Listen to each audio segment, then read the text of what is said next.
Bonjour peuple de Dieu, c'est le pasteur Jérémia, aussi connu sous le nom de pasteur Loïc. Nous voulons écouter la parole de Dieu pour la semaine, mais avant tout nous voulons commencer par une parole de prière. Alors en signe de révérence à notre Père Céleste, à notre Dieu, baissons nos têtes et prions ensemble. Père éternel, Dieu de gloire, Abba Père, Roi des rois, Dieu tout-puissant, Dieu de merveille, Dieu de prodige. Merci pour cette nouvelle opportunité que tu nous donnes de pouvoir nous recueillir dans ta présence. Merci pour tout ce que tu as prévu pour nous durant ces moments. Merci parce que tu nous as préservés depuis la semaine dernière jusqu'à cet instant. Merci Seigneur pour nous amener dans un nouveau voyage, dans la profondeur de la révélation de ta parole. Venons encore nous humilier au-devant de toi, implorant ta compassion, ta miséricorde, ta bonté, ton pardon pour tout ce que nous avons pu faire, dire et penser qui ne t'a pas honoré et glorifié. Pardonne-nous pour nos mauvaises attitudes, mauvais comportements. Purge notre conscience de d'œuvres mortes, d'œuvres inutiles, de ma saine. Sanctifie-nous, corps, âme et esprit, par ton sang que tu as fait couler à la croix de Golgotha, et rends-nous agréables à tes yeux. Nous venons encore prendre l'autorité, nous lever contre tout ce qui ne glorifie point ton nom, contre tout esprit méchant dans les lieux célestes, contre tout maître de ce monde obscur, contre toute puissance des ténèbres. Nous venons les lier, les renvoyer dans les gouffres de l'enfer une fois pour toutes au nom de Jésus-Christ. Et nous proclamons que Jésus-Christ est Seigneur à la gloire de Dieu le Père. Merci Seigneur pour ces moments. Merci pour la révélation de ta parole. Merci pour la vérité que tu vas encore nous communiquer durant ces moments, parce que ta parole est la vérité. Béni soit ton Saint-Nom. Au nom de Jésus-Christ, nous avons ainsi prié. Amen. Alors nous allons prendre notre passage des Saintes Écritures dans le livre de Genèse chapitre 2, verset 13. Alors nous lisons la parole de Dieu dans le livre de Genèse chapitre 2, verset 13 au nom de Jésus-Christ. Le nom du second fleuve est Gihon. C'est celui qui entoure tout le pays de Couche. En d'autres termes, Éthiopie. Que le Seigneur bénisse sa parole, qu'elle vienne pleine de grâce, de vie, de révélation, de profondeur, de bénédiction et de faveur au nom de Jésus-Christ. Amen. Alors pour cette semaine, le Seigneur voudrait nous entretenir sur le deuxième fleuve d'Éden, Gihon. Le deuxième fleuve d'Éden, Gihon. Gihon est le deuxième fleuve qui se sépare du fleuve principal qui arrose tout le jardin d'Éden. Et ce passage des Saintes Écritures que nous venons de lire nous dit aussi que Gihon entoure tout le pays d'Éthiopie, Couche. Cela implique que Gihon se concentre uniquement sur la terre éthiopienne, sur la terre d'Éthiopie. Gihon ne s'intéresse qu'au peuple qui réside sur la terre d'Éthiopie. Et le nom Gihon vient du verbe hébreu Gia ou Gia, qui signifie éclater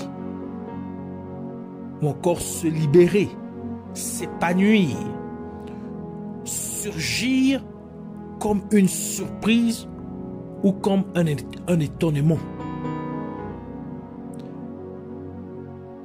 Par conséquent, Gihon cherche à rendre manifeste la terre d'Éthiopie.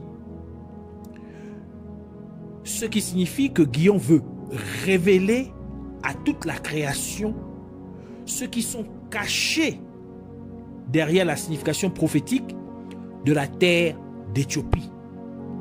Et c'est pourquoi la parole de Dieu dit, dans Romains chapitre 8, verset 19, « Aussi la création attend-elle avec un ardent désir la révélation des fils de Dieu ou la manifestation des fils de Dieu. »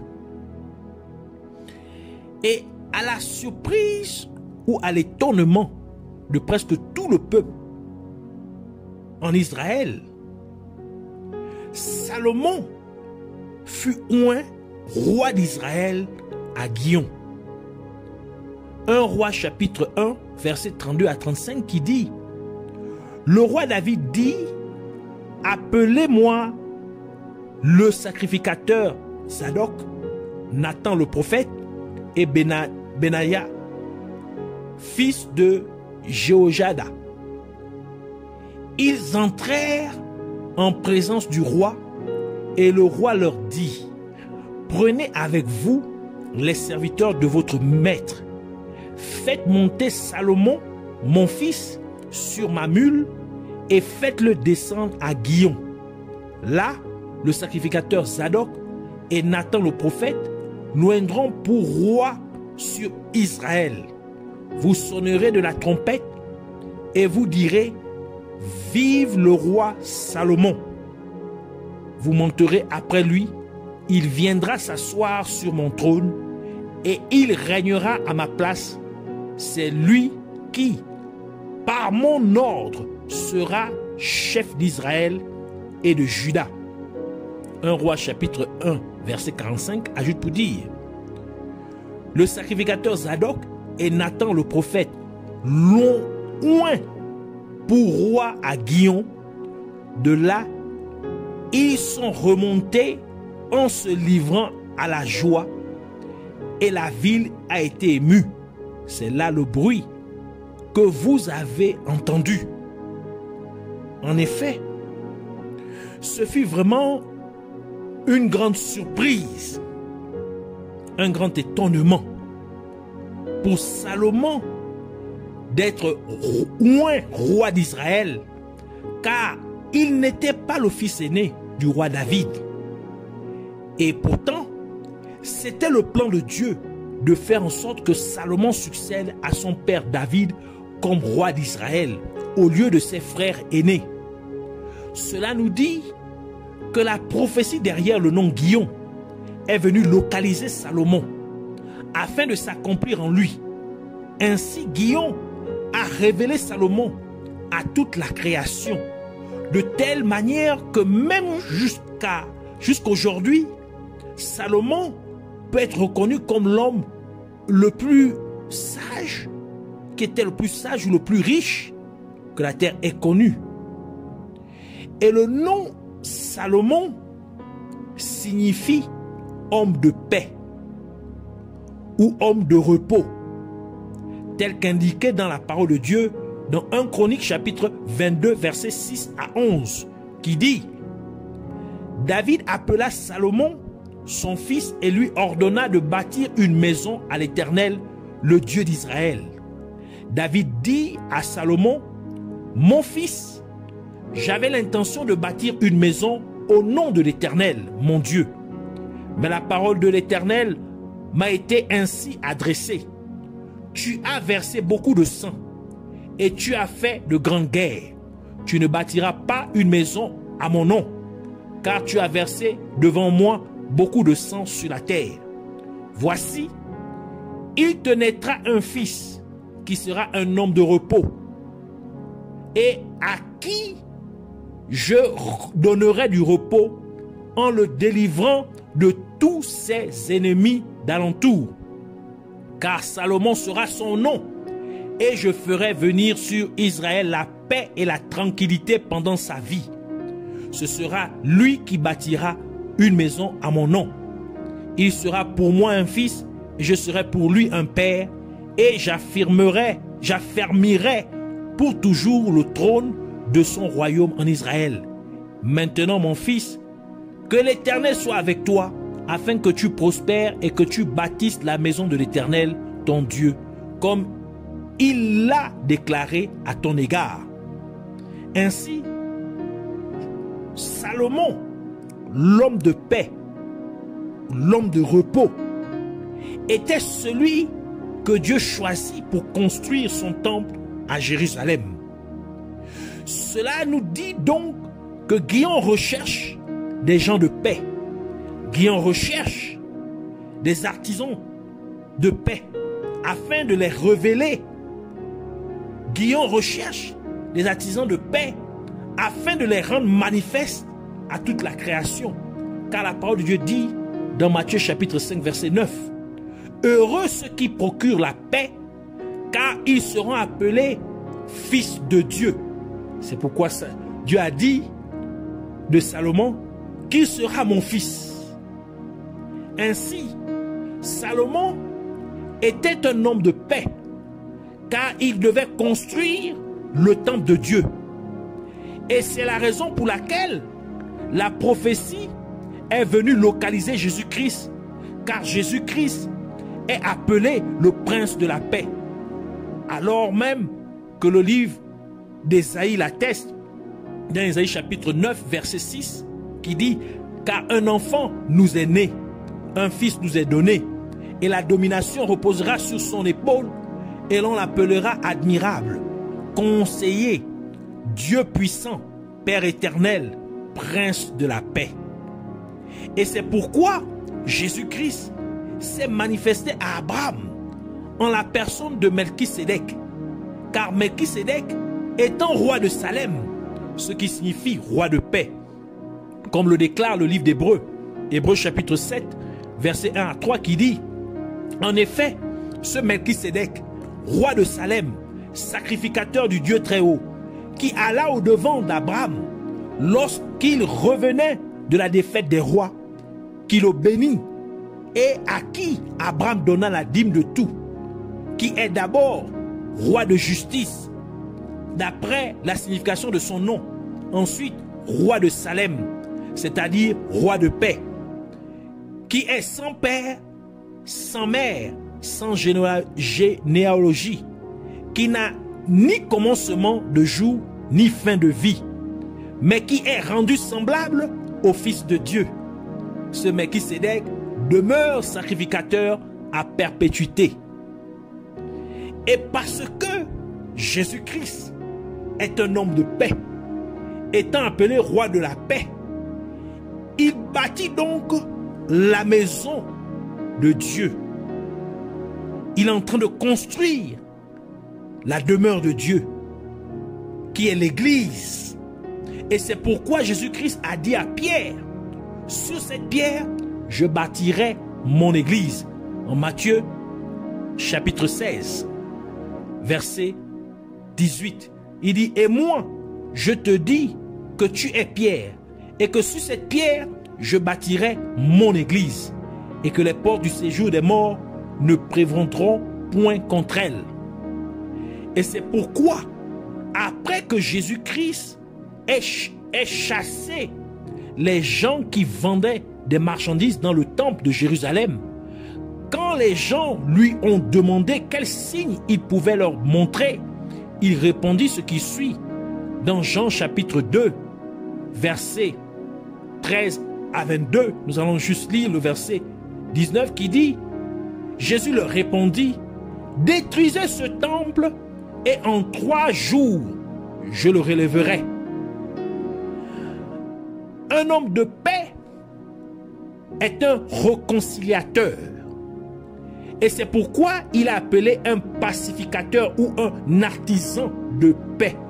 Parce qu'il apporte la paix entre deux personnes qui sont en inimitié ou en hostilité l'une contre l'autre. Par conséquent, Jésus-Christ, étant le roi de la paix, réconcilie les êtres humains avec Dieu le Père, en enlevant leurs péchés lorsqu'il mourut pour le pardon de leurs péchés, et il est ressuscité des morts pour leur justification. Ainsi, les gens abandonnent maintenant leur mode de vie de pécheur pour vivre dans l'obéissance complète à Dieu.